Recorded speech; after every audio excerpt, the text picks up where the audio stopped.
Nobody in that boardroom thought to ask the old man sweeping the hallway what he thought. That was their first mistake. The second mistake was letting him hear everything through the open door. Othniel Bates had worked the night shift at the Hargrove Financial Tower for 11 years, not because he couldn't find anything better, not because he hadn't tried. He swept those marble floors, the ones that cost more per square foot than most people's monthly rent, with the same quiet efficiency he'd brought to everything in his life. Methodical, patient, invisible. That's the word people used when they talked about men like Othniel, though they never said it to his face. Invisible. A 67-year-old black man in a gray uniform, pushing a dust mop down a corridor at 7 in the evening. And every single person who passed him looked straight through him like he was a smudge on the glass. He didn't mind. Or at least, he'd learned not to. His hands had gotten rough over the years. The kind of rough that comes not from one hard thing, but from many hard things stacked on top of each other across decades. He'd buried a wife.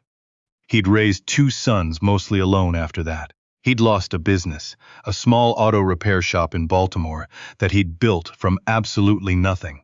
When the economy turned in 2009 and the bank called his loan with about as much compassion as a vending machine rejecting a crumpled dollar bill.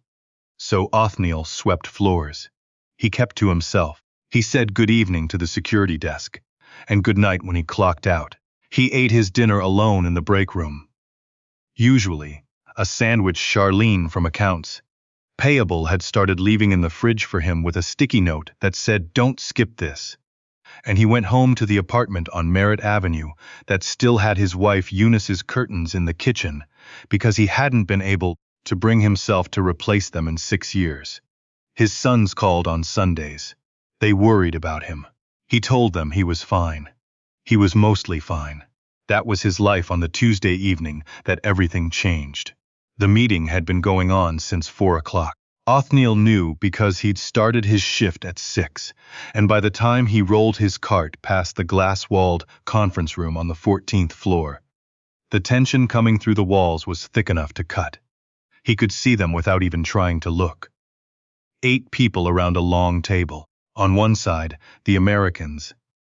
A woman in a cream blazer sitting at the head, 2 men in dark suits flanking her, and a younger man with the look of someone who'd been awake for 36 hours and was running on sheer corporate terror. On the other side of the table, 4 Japanese men in suits so well pressed they looked like they'd been delivered in a box that morning.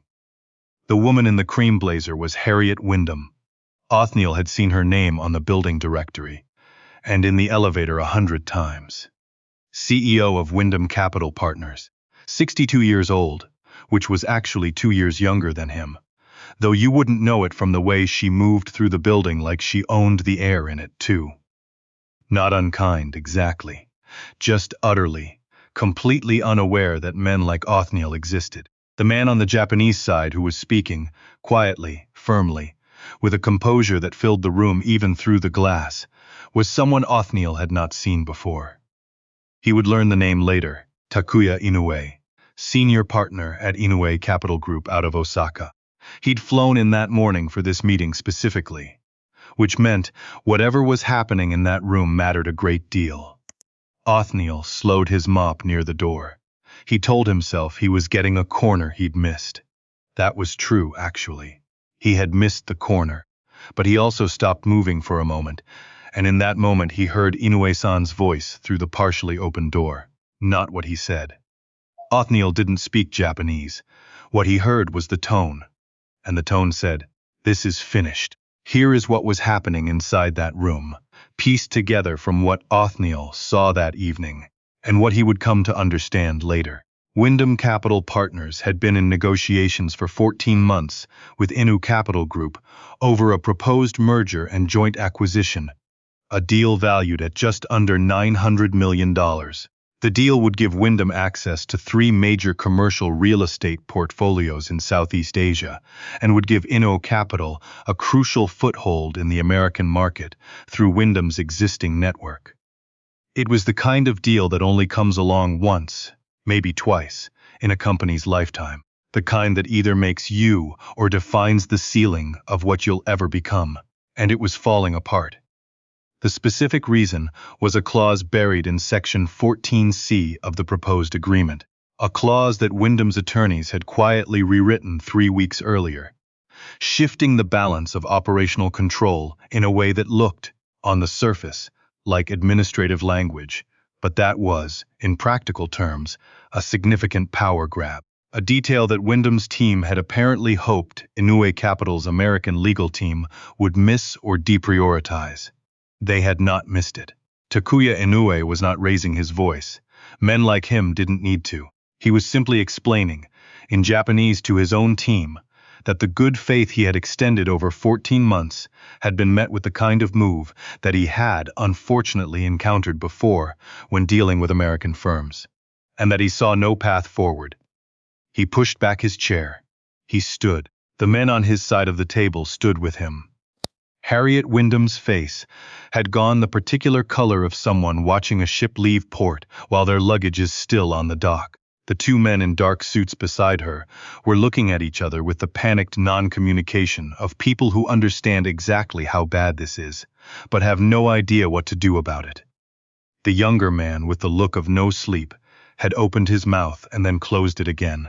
Nobody moved. Inoue-san picked up his portfolio from the table with one quiet final motion. Othniel Bates had heard the shift in the room before he understood it. That was the thing about spending 11 years as invisible. You got very good at reading atmospheres. You had to be, because no one was ever going to explain things to you directly. He'd kept moving. Slowly, the way you do when you don't want anyone to notice you've stopped. The conference room door swung open. Takuya Inoue walked out first.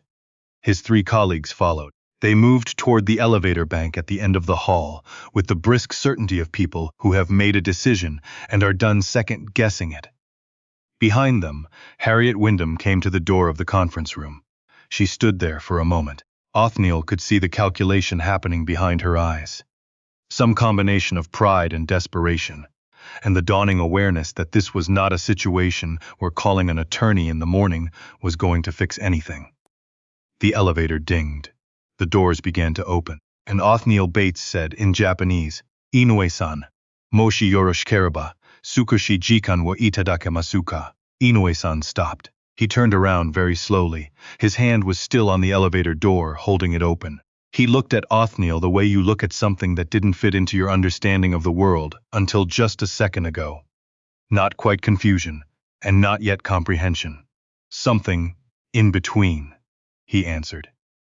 Othniel answered back. The hallway had gone completely silent. Now, before we go any further, I need you to understand something about Othniel Bates. Because if I just tell you he spoke Japanese and leave it at that, you'll slot it into some easy story about hidden geniuses and remarkable talents, and you'll feel good for a few minutes and then forget it by tomorrow. And that's not what this is. This is a story about what happens when the world decides you've used up your shot, and you quietly decide otherwise. Othniel grew up in West Baltimore. He was the 3rd of 4 children. His father worked at the Bethlehem steel plant, and his mother cleaned houses, and between the two of them, they kept 4 kids fed and in school, which was its own form of heroism that nobody ever gave them a medal for. He was not what you'd call an academic kid. He was good with his hands, good at taking things apart and understanding how they fit together. His shop teacher told him once that he had a mechanical mind, said it like a compliment, and Othniel took it as one. He enlisted at 19. United States Army. He did 2 tours, one in Korea in the early 1970s, technically the tail end of the long occupation period, and one advisory posting in Japan in the mid-70s. It was during those 3 years in Japan, first in Okinawa, then 18 months outside of Tokyo, that Othniel Bates fell quietly and completely in love with the Japanese language. Not because he was supposed to.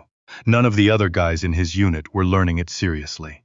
A few phrases, sure, enough to order food and be polite. But Othniel spent his off hours sitting with a dog-eared textbook, then with a dictionary, then with anyone who was willing to talk to him. Shopkeepers, the woman who ran the laundry down the street from the base, an older retired schoolteacher named Matsuda-san, who would sit with him for an hour every Saturday and correct his pronunciation with the patient thoroughness of someone who had decided Othniel was worth the trouble. By the time he left Japan, Othniel spoke the language at a level that surprised even him when he tested it. Not flawlessly.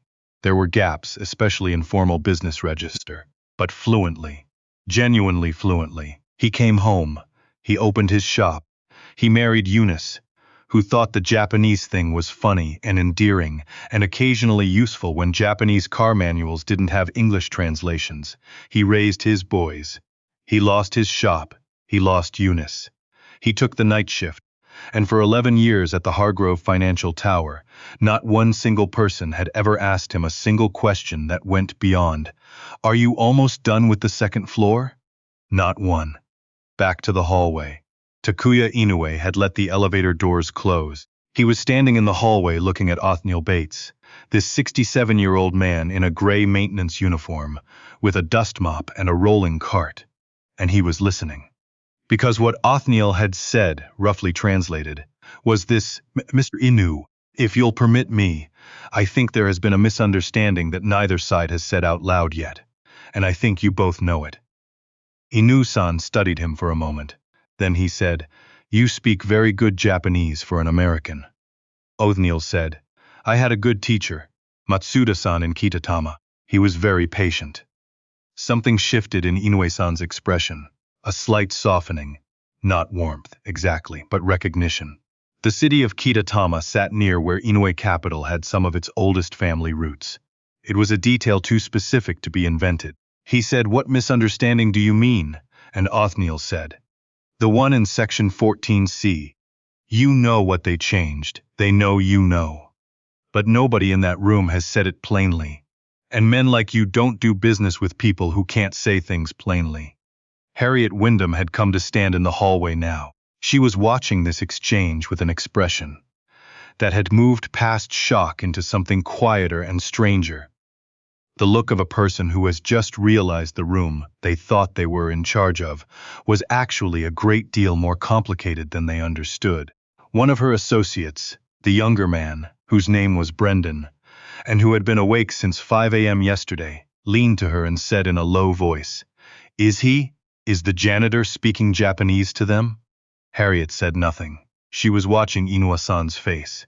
Inoue-san looked at Othniel for a long time. Then he said, in English, for the first time since he'd left the conference room, "Who are you?" Othniel said. "Othniel Bates. I clean this building." Inoue-san nodded slowly. He said, "Mr. Bates, would you come back into the room with us?" What happened next took about 40 minutes. Harriet, to her credit, did not argue. She could read a room. That was how she'd gotten to where she was. And the room was telling her very clearly that the only thread still connecting this deal to any kind of future was standing in front of her in a gray uniform. She said, "Please, come in." Othniel left his cart in the hallway. He walked into the conference room and sat down at the table. Not at the head, not making any claim to authority, just pulling out a chair about midway down. And he looked at both sides and said, in English first and then in Japanese, "I'm going to say what this is, and both of you are going to tell me if I'm wrong." He wasn't wrong. He walked through section 14C the way a mechanic walks a customer through a transmission problem. Not to embarrass anyone, not to score points, but to name the actual broken part so it could actually be fixed. The clause, as Wyndham's attorneys had written it, shifted operational decision-making authority in the combined entity toward Wyndham in a way that effectively made Inoue Capital a financial partner without a meaningful governance seat. He said this in plain English. He said it in Japanese. He let both sides sit with it. There was a long silence. Then Harriet Wyndham looked at her lead counsel and said, very quietly, "Why did that clause read that way?" The lead counsel started to say something about industry standard language, and Harriet held up a hand and said, "I'm asking why it read that way." More silence. Inoue-san was watching this. His expression had not changed, but something behind it had. He was re-evaluating. Not the clause, The woman, he said in Japanese to Othniel. She didn't know. Othniel said, I think that's right. Inoue-san was quiet for a moment. Then he said something that Othniel translated for the room. He says, a company's integrity is not measured by whether its employees make mistakes. It is measured by whether the person at the top tells the truth when the mistake is shown to her. Harriet Wyndham looked at Takuya Inoue directly and said, the clause will be rewritten to reflect equal governance. Tonight, if you're willing to stay. Inoue-san looked at her for a long moment. Then he sat back down. His 3 colleagues sat with him. Brendan, who had been standing in the corner of the room with the expression of someone watching a building get struck by lightning and somehow not catch fire, went to get everyone coffee. They were in that room until past midnight. Othniel stayed the whole time. He wasn't interpreting every word. Inoue Capital's team had a formal translator, a young woman named Fumiko, who'd been quietly mortified in the hallway and was now working with fierce concentration. But Othniel sat at the table because Inoue-san had asked him to, and because somewhere in the first 20 minutes it had become clear to everyone in the room that his presence was doing something the formal translation couldn't quite do, lending a quality of trust to the proceedings that had been missing for the last 14 months. There's something about a man with no stake in the outcome who tells the truth anyway. People notice it. Around 10:30, during a break, Takuya Inoue stepped out into the hallway and found Othniel standing by the window looking at the city lights below. He stood beside him for a moment without speaking. Then he said, in Japanese, You were stationed in Kitatama? Othniel said, Just outside. 18 months. Inoue-san said, My father ran a hardware store near the base. He used to talk about the American soldiers who bothered to learn the language. He said they were rare. Othniel smiled. We were. Inoue-san said, What happened to your teacher? Matsuda-san? Othniel said he didn't know, he'd lost track. That was a long time ago. Inoue-san nodded. He said, The fact that you still speak it, after all these years, working here, that tells me something about you. Othniel said, What does it tell you? Inoue-san said, That you carry what matters, regardless of what anyone else thinks about it. He went back inside. Othniel stood at the window for another minute. The city glittered below him, indifferent and enormous, full of people living their lives, and having no idea that a 67-year-old janitor, standing 14 floors above the street, had just prevented the unraveling of a $900 million deal, mostly because he'd spent his Saturday afternoons in a small Japanese town 50 years ago, sitting with an old school teacher who thought he was worth the trouble. Carry what matters. He thought about Matsuda-san, about Eunice, who'd laugh her full laugh if she could see him right now, about his boys, who called on Sundays and worried, about the auto shop that was gone, and the years that were behind him, and the floor he still had to finish on the 14th level, because a job was a job and he had standards. Then he went back inside, because they needed him. The deal closed 6 weeks later, $870 million. Joint governance structure, with equal representation.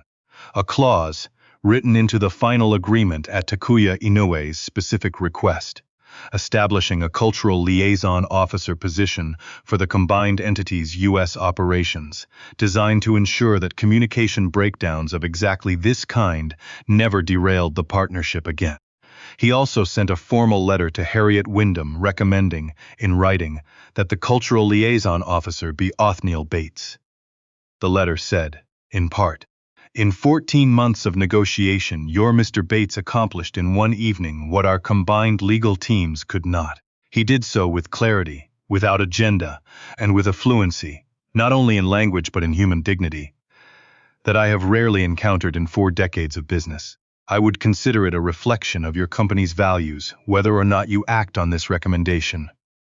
Harriet Wyndham read that letter on a Thursday morning. Then she called down to building services. She asked them to have Othniel come up to the 14th floor. When he walked in, she stood up from her desk. That was a thing she didn't typically do. She said, Mr. Bates, I owe you an apology, he said. For what, exactly? she said, for 11 years of not asking. He let that sit for a moment. Then he said, well, you're asking now. He took the position. It was not a simple thing. There were people on Harriet's team who raised eyebrows, who asked carefully worded questions about credentials and formal qualifications. Harriet told them that the man in question had saved the company's most important deal in its 20-year history, and that if anyone needed to review his qualifications further, they were welcome to do it in the hallway. Nobody took her up on that. Othniel's last night as a maintenance worker was on a Friday. He finished his shift. He cleaned the 14th floor, carefully, the way he always did. And he left the mop and the cart exactly where they belonged, and said good night to the security desk. He called his sons from the parking lot. Both of them were on the phone inside 30 seconds. He told them what had happened, not the whole story, not yet, but enough. He heard the particular silence that comes right before someone starts to cry, and then Darnell, his older son, said, Dad, I always knew. I always knew it, Othniel said. You didn't need to know it. I knew it. That was enough. Which was both true and not entirely true, the way most things that matter tend to be. He drove home. He went inside. He stood in the kitchen for a moment, under Eunice's curtains, the ones with the little yellow flowers that she'd picked out in 2001, and that he'd never been able to take down. And he said out loud, to nobody and to her, You'd have gotten such a kick out of this. He believed she heard him. He believed that down to the bone. I think about Othniel Bates a lot. I think about the 47 people who walked past him in that hallway over 11 years without asking a single real question. I think about all the things that man was carrying. The language, the history, the losses, the discipline, the quiet refusal to become bitter. While he pushed that mop down that hall, and nobody thought to look. And I think about Matsuda-san, whoever he was, in that small town outside Tokyo, who looked at a 19-year-old American soldier and decided, this one is worth the trouble. There's a lesson in both of those things. The lesson in Matsuda-san is obvious. See people. Ask. Invest in someone who doesn't look like a safe investment on the surface. But the lesson in Othniel is the one I want to sit with longer. He kept the language. For 50 years, through everything, through the grief and the bankruptcy, and the long nights in the gray uniform, he kept it. Not because anyone was going to reward him for it. Not because he had a plan, but because it was his.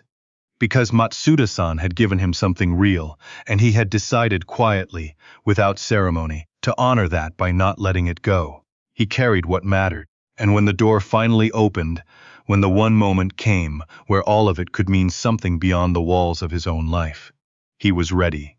Not lucky. Ready. If there's something you've been carrying, something you learned, something you were, something you built that got taken away and you rebuilt anyway, don't let anyone convince you it doesn't count, because nobody's asked about it yet. The door opens. Keep what's yours until it does.